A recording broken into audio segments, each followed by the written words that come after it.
The scene opens in Urana, Australia, where a 16-year-old boy, Bo Cooper, is seen cycling back home late at night. On the way, he stumbles upon a cemetery, from where he hears a crying voice of a woman. As he enters the place, he notices a naked man crawling out of one of the grave spots. Tuesdays, am I right? The boy hides behind a tree and starts filming when he sees another naked person. This is followed by several more people who emerge out of nowhere and are referred to as the Risen. Elsewhere, we are introduced to a police officer, Sergeant James Hayes. He is on his night duty when he receives a call from base. He is informed about some disturbance in the cemetery and is asked to check it out. Upon reaching there, he's shocked to find a naked woman covered in mud, whose leg is wounded. He immediately covers her with his jacket and calls for medical help. Just then, he hears noise from the surroundings and realizes that there are more naked people like her. Shortly after, a doctor named Alicia arrives at the scene with some blankets. Together with the sergeant, they start collecting the naked people. After gathering 5 of them, they drive to Alicia's health clinic, but they don't notice another naked man beside the cemetery gate and leave him behind. The man then heads towards the city, secretly tailed by Bo. At the clinic, Alicia helps those people to clean up and also provides them with clothes to wear. Before checking their health, James speculates that they're on drugs because none of them remember anything about themselves. Meanwhile, a woman notices a ring on her finger, which reminds her that her name is Kate. Sometime later, James comes face to face with Kate, which leaves him in utter shock. He can't believe that she's alive and refuses to acknowledge her existence. When Alicia asks about the matter, he reveals that Kate is his wife, who apparently died 2 years earlier. She faked her death to tailgate the Grateful Dead. Upon seeing him, Kate starts recalling the past memories and even shows him her birthmark, proving that she isn't a doppelganger. Overwhelmed by this revelation, James is unable to control his emotions and bursts into tears. On the other hand, the man senses Bo following him and soon apprehends him. He asks the boy's intention, to which the latter explains that he was filming him and means no harm. Following this, the man introduces himself as Patty and asks the boy to take him somewhere to drink. The two then break into a bar where Patty becomes distraught over the changes since his time. As a result, he starts breaking things until the boy offers him a beer. Afterwards, Patty and Bo go to a grocery store to rob it. They pretend to be a customer and burglar, after which they rob some cash as well as supplies. As they run away, they come across a statue of Patty and discover that he was the first mayor of Urana. However, they're shocked to learn that he died over 150 years ago. Back in the clinic, Alicia checks the database and finds Kate's death certificate, citing breast cancer as the cause. Kate doesn't believe it and explains that she's standing right in front of them. To prove the reality, James takes her back to the cemetery, but to his surprise, her grave is empty. Seeing her name on the tombstone, Kate panics and runs away. James follows her, and on the way, he calls Alicia to inform her about several empty graves. In the interim, one of the Risen finds a book with the name Anna, which makes her realize it's her name. James pursues Kate to a park, the place where they often used to visit. As they converse, they reminisce about their shared memories, with Kate mentioning how supportive he was when she was bedridden. After spending some time there, James brings her back to Alicia's clinic, and they discuss their next move. Alicia asserts that if the news about their existence spreads, numerous researchers and scientists will want to experiment on them. In the meantime, one of the Risen, Carlo, escapes the clinic and runs towards the cemetery, but on the way, he's intercepted by James's colleague, Sergeant Vic, who locks him up into a cell. The confined place reminds him of the time he and his brother Alexandro were trapped by the American soldiers. It appears that Alexandro couldn't take the pressure, so he cut off his own wrist. When he tried to alert the soldiers about this, he was shot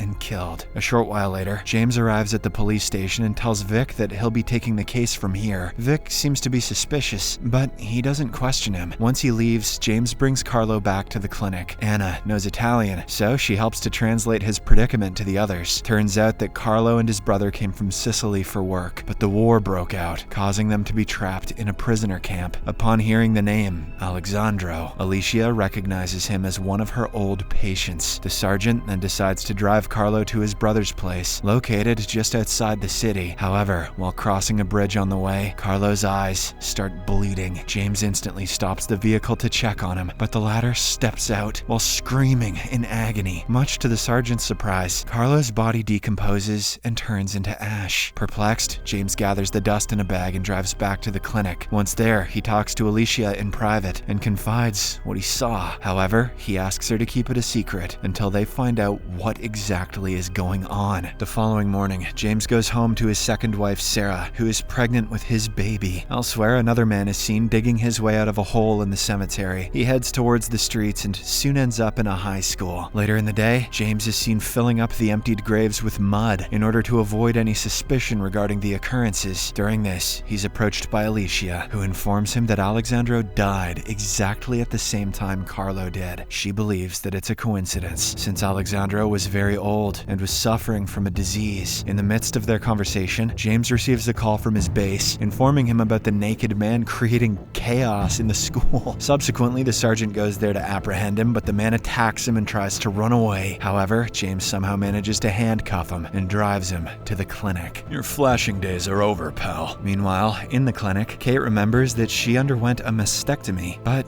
she now has her breasts again. She shares this with Alicia, who then runs some tests on her. Surprisingly, she doesn't find any irregularities, suggesting that her cancer has vanished. Sometime later, a wounded woman, Christy, suffers from excruciating pain. Turns out her wound has started to get infected, so she needs to get to the hospital as soon as possible. Just then, James brings the new guy to the clinic, and Alicia acts strange, as if she knows him. After learning about Christy's condition, James decides to take her to the town's hospital, and another risen guy, Charlie, tags along. But when they reach the same bridge from earlier, the two start bleeding from their eyes and suffer great pain. Recognizing it as the same incident as Carlo, James immediately reverses the car, alleviating their condition. Here, it becomes apparent that these people can only survive within Urana's confines. Elsewhere, Patty steals some nice clothes from a store and wanders around the streets with Bo. He seems to have regained some of his memory about how he looted the poor people to make a fortune as the mayor. He also remembers that he was killed by a Native American man outside his estate. Back in the clinic, Vic pays a visit to Alicia to talk about the cemetery case. However, she doesn't let him in, pretending that she's busy with her patient. While she talks to the sergeant, Anna and Kate go out for a walk through the back door. They soon reach the cemetery, where Anna finds out that her real name is Maria, and that Anna is her daughter, who also died the same day as she did. This revelation leaves her devastated, but Kate somehow manages to console her. Following this, Kate decides to take her to her husband's house, which is nearby. As soon as they arrive, they come across a wedding picture of James and Sarah. Kate is left in utter shock as she recognizes Sarah as her best friend. Heartbroken, she runs away, while Maria heads back to the clinic. James soon comes across her, and Maria informs him that Kate ran away after learning about his second marriage. Hearing this, he drives away in search of her, and eventually finds her on a deserted road. He apologizes to her for keeping it a secret, but Kate refuses to listen to him and heads towards the bridge. Upon approaching the bridge, she starts bleeding from her eyes, just like the others, so James hurriedly pulls her back. After this, he forcefully brings her to the clinic. Now that the case has gone too far, James decides to inform Vic. Alicia pleads with him to keep it a secret, but he doesn't listen and walks away. Having no other option, she secretly brings all 5 of the risen to a barn and hides them. James, on the other hand, goes to the police station and confides everything to Vic, but the latter doesn't believe him. Later that night, Vic is driving back home when he gets into an accident. This results in him sustaining a severe head injury, but he manages to walk out of the vehicle alive. Following this, he goes to a gas station's bathroom and cleans up his wound instead of going to the hospital. In the aftermath of this incident, he starts behaving strangely, and he's now obsessed with finding the risen. Elsewhere, Maria visits her former home, which reminds her of her daughter and her husband. However, she's soon kicked out by the current owners of the house. Distraught, she goes to a church to pray, seeking solace. During this, she declares that she's a miracle sent by God. A church worker notices her unusual behavior and contacts the police station. Following this, an officer from the station calls James, relaying the same information to him. He immediately arrives at the church and asks Maria about the others' whereabouts. When she refuses to divulge anything, James comes up with a deal. He offers to take her to her husband Leon, whom he claims is still alive. Maria immediately agrees, and the sergeant drives her to her husband's location, an old age home. Elsewhere, Patty leads Bo to his former estate, but someone else lives there now. They break into the place, and Patty starts looking for something, probably his hidden treasure. Meanwhile, as Bo is wandering around the house, he is caught by the owner. She immediately reports him to the cops for trespassing. As a result, the boy is taken away by an officer, while Patty manages to find his hidden box. In the next scene, Alicia decides to find a way to transport the risen beyond the city limits. For this, she tells them that they must check through all the city borders, and Charlie volunteers volunteers to do so. However, every time they attempt to cross the border, Charlie experiences great pain, thwarting all of their efforts. At the old age home, Maria is overjoyed to meet her husband after all these years, but things don't unfold as she expected. Leon addresses her as a bad word and asks her to get out. Once back in the car, Maria suddenly recalls a memory from the past, in which another man named Don Smith made a sexual advance towards her. She then asks James if he recognizes Don, to which he affirms. The duo then drives to Don, who is now the owner of a car dealership. They ask him about his relationship with Maria. Much to her relief, Don reveals that he did try to seduce her, but she slapped him, slapped his face, and walked away. After learning of the truth, Maria brings James to Alicia's secret barn, fulfilling her promise. There, James finds Kate sitting alone and goes to talk to her. He explains that he and Sarah got married because they both were devastated by her death, but now that she's back, he can't just move on as if nothing happened. Despite his heartfelt confession, Kate doesn't want to be with him anymore and proposes they break up. James respects her decision, but asks her to accompany him to a secluded house beside a lake. Kate reluctantly obliges, but once there, she finds out that he has preserved all of her belongings. This makes her realize that he really missed her a lot. The two then declare their love for each other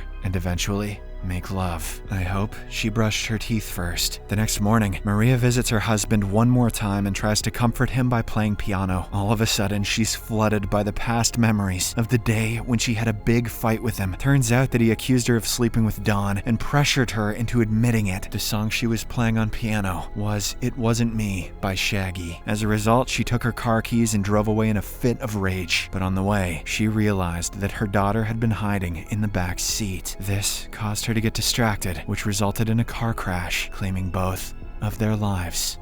Subscribe for more videos like this, turn on notifications, and leave a like to help the channel out. Thank you for watching.